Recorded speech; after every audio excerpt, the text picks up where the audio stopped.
Lõpeta selle valimine, mis ei vali sind. Väljend, mis kannab endas sügavat ja universaalset tõde.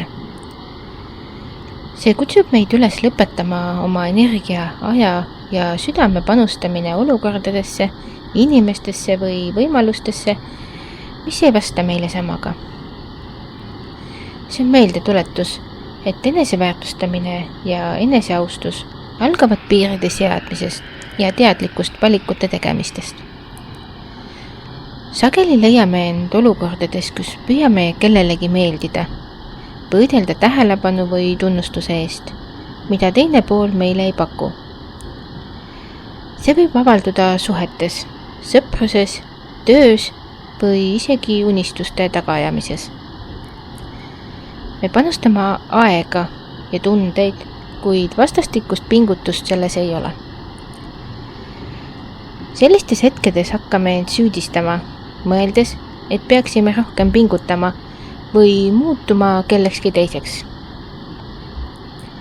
Tegelikkuses on aga probleem selles, et me kordame vale valikut. Püüame hoida midagi või kedagi, kes meid ei vali. Sellest loobumine ei tähenda allaandmist ega läbikukkumist, vaid hoopis oma väärtuse mõistmist. Kui keegi või miski ei vasta sinu pühendumusele, on see selge märk, et sinu energia väärib paremat paika. Elus on palju võimalusi ja inimesi, kes on valmis sind nägema, väärtustama ja vastu armastama. Või vähemalt austama samaväärselt. Kui jääme kinni olukorda, kus meid ei valita, sulgeme ukse neile parematele võimalustele.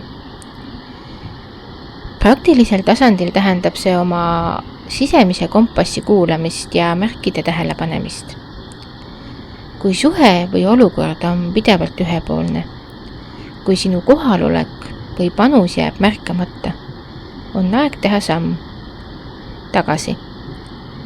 See ei ole kerge, sest sageli seome oma identiteedi ja väärikuse sellega, kui palju meid valitakse, kui palju meid päriselt valitakse. Kuid tegelik tugevus seisneb oskuses loobuda ja liikuda edasi sinna, kus sind tõeliselt hinnatakse. Pea meeles, armastus, sõprus, austus ja õiged võimalused ei pea olema välja võideldud ega pidevalt tõestatud. Need leiavad tee sinu juurde loomulikult, kui lõpetad oma energia suunamise valedesse kohtadesse.